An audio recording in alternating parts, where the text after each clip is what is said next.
Assalamualaikum warahmatullahi wabarakatuh. Perkenalkan, nama saya Zenita Syafa Azhara dari kelas 10 IPS 4, nomor absen 32.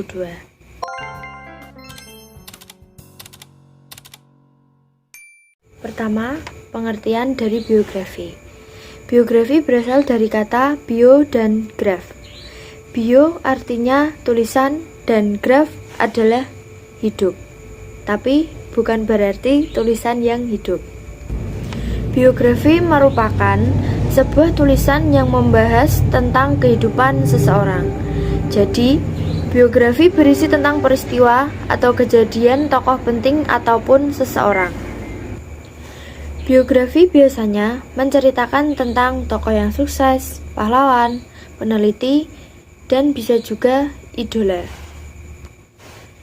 Di dalam teks biografi, biasanya berisi tentang karya, pencapaian, dan juga prestasi-prestasi mereka. Dan ternyata, biografi itu ada yang ditulis oleh orang lain dan ada juga yang ditulis oleh dirinya sendiri atau autobiografi.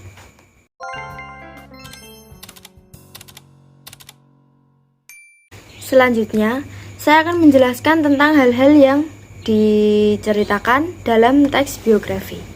Yang pertama, ada data pribadi tokoh. Biasanya dituliskan nama, riwayat pendidikan, riwayat pekerjaan, dan kadang ditambahkan juga latar belakang dari kelahiran tokoh tersebut. Yang kedua, hubungan tokoh dengan teman ataupun kerabat dekatnya. Biasanya dituliskan tokoh tersebut, nama orang tuanya siapa, dan semisal sudah menikah, nama pasangannya siapa, dan anaknya siapa saja. Ataupun ada seseorang yang memiliki pengaruh terhadap kehidupan atau pencapaian dari tokoh tersebut. Juga ada prinsip hidup, cita-cita, dan perjuangan. Biasanya disebutkan prinsip hidup dari tokoh itu apa saja dan apakah memang tokoh tersebut memiliki prinsip dari dulu yang bisa membuat dia berhasil seperti dalam cerita tersebut. Yang keempat, ada hasil perjuangan yang telah dan belum tercapai. Jadi, bisa dituliskan perjuangan apa yang telah dicapaikan oleh tokoh tersebut, dan mungkin juga ada perjuangan yang belum tercapai dan sedang diusahakan oleh tokoh tersebut. Biasanya itu juga bisa ditambahkan ke dalam teks biografi. Yang terakhir, ada karya atau prestasi yang telah dicapai dan dikenang sampai sekarang. Contohnya, sekarang kita belajar ilmu matematika dan ilmu-ilmu yang lain. Tentunya ilmu-ilmu tersebut ada seseorang tokoh penemunya yang bisa kita pelajari sampai saat ini.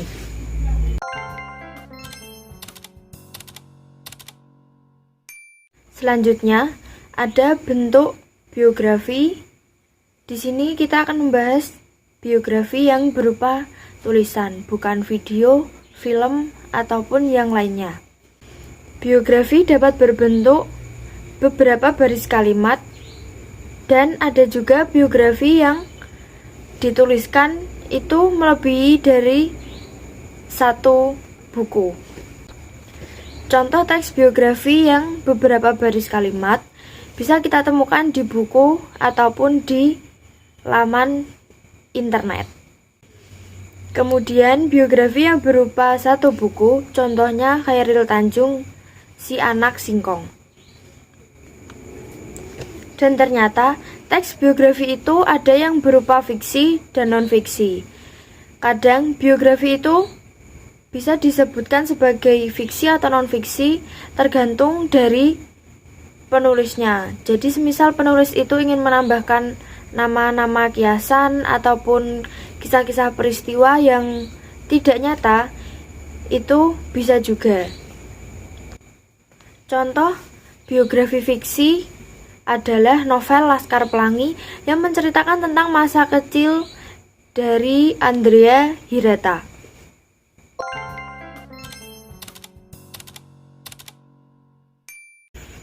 Selanjutnya, saya akan membahas tentang manfaat membaca teks biografi. Yang pertama, dengan membaca teks biografi, kita bisa mendapatkan motivasi diri untuk selalu belajar dengan giat dan berusaha agar berhasil seperti tokoh yang kita baca dalam teks biografi tersebut. Jadi, sebagai siswa seperti saya, pasti juga membutuhkan motivasi agar kedepannya bisa menjadi lebih baik lagi. Mungkin bisa saja setelah membaca teks biografi tersebut, muncul kesadaran untuk belajar lebih rajin agar bisa mencapai cita-cita yang kita inginkan seperti tokoh dalam teks biografi tersebut. Yang kedua, memberikan inspirasi bahwa suatu keberhasilan dapat diraih hanya dengan bekerja keras. Tidak ada keberhasilan yang diraih dengan cara yang instan. Dari pengalaman orang tersebut, kita bisa mengambil pembelajarannya dan juga menjadikan inspirasi bahwa kesuksesan itu harus diraih dengan sungguh-sungguh, bekerja keras, dan tidak ada apapun yang bisa dicapai dengan cara yang instan dan mudah.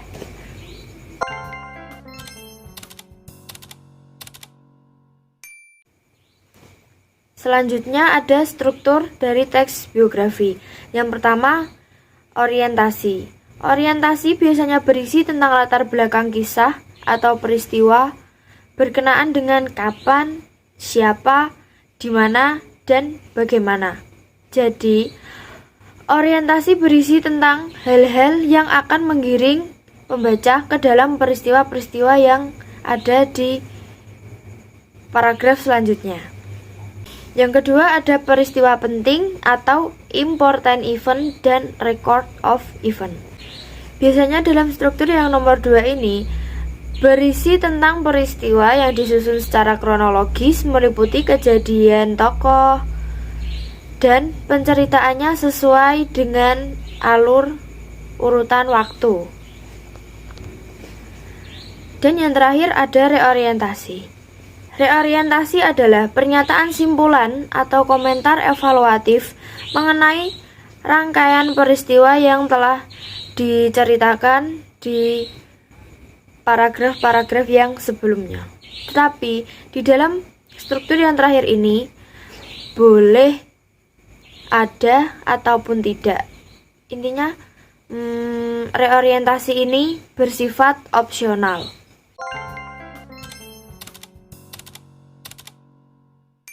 Ada pola penyajian karakter unggul dari tokoh tersebut. Yang pertama, disajikan secara langsung atau deskriptif. Maksudnya, dengan membaca satu kalimat tersebut, kita bisa langsung memahami seperti apa tokoh yang diceritakan dalam teks biografi tersebut. Yang kedua, disajikan secara tidak langsung. Dalam penyajian yang ini, kita membutuhkan ketelitian dan analisis yang lebih mendalam agar kita bisa memahami karakter dari tokoh tersebut seperti apa.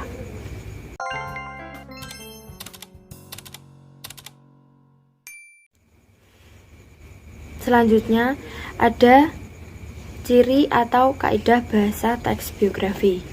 Yang pertama, menggunakan pronomina atau kata ganti orang. Biasanya menggunakan kata ganti orang tunggal ketiga yang seperti ia, dia, ataupun beliau.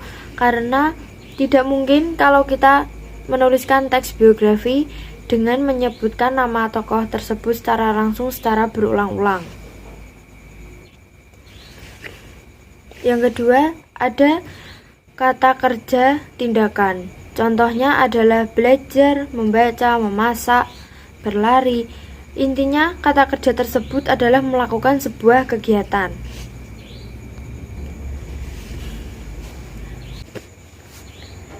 Yang ketiga adalah menggunakan kata adjektiva ataupun kata sifat. Gunanya untuk mengungkapkan karakter tokoh tersebut secara lebih detail. Yang keempat, menggunakan kata kerja pasif, yaitu untuk mengungkapkan peristiwa yang dialami tokoh tersebut sebagai subjek Contohnya adalah diberi, ditugaskan, diberikan, dan lain-lain. Nomor 5, menggunakan kata kerja yang bersifat mental. Contohnya, memahami, menyetujui, menginspirasi, dan masih banyak lagi yang lainnya.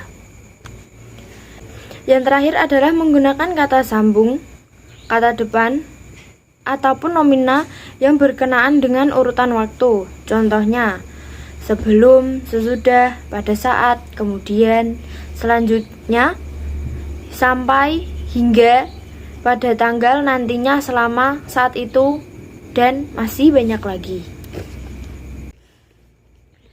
Sekian penjelasan saya tentang materi teks biografi. Ada kurang lebihnya saya mohon maaf karena saya juga masih dalam tahap pembelajaran. Sekian, wassalamualaikum warahmatullahi wabarakatuh.